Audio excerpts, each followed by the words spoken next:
ગુજરાતમાં વધુ એક મનરેગા કૌભાંડ સામે આવ્યું છે. યોજનામાં મોટા પાયે ભ્રષ્ટાચાર થયાનો પર્દાફાશ પણ થયો. મનરેગા યોજનામાં 22 લાખ કામદાર નકલી હોવાનો ઘટસ્ફોટ થયો. ગરીબ આદિવાસીઓને 100 દિવસ રોજગાર આપવાનો દેખાડો કરવામાં આવ્યો તો યોજનામાં ભ્રષ્ટ અધિકારીઓ અને એજન્ટોની મિલીભગત.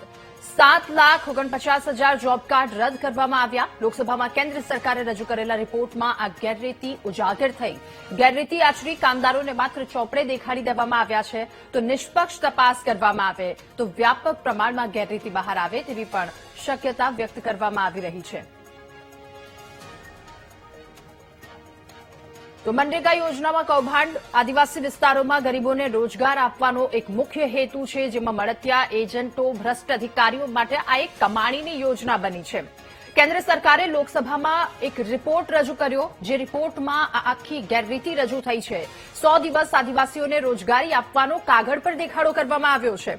ગુજરાતમાં મનરેગા યોજનામાં નકલી મજૂરોનો સિલસિલો 5 વર્ષથી યથાવત છે, જે હજુ પણ ચાલુ 2019થી 2020 સુધીમાં 1.54 લાખથી વધારે મજૂરોના નામ રદ કરવામાં આવ્યા છે. તો 2020થી 2021માં 4.35 લાખથી વધારે મજૂરોના નામ રદ કરાયા.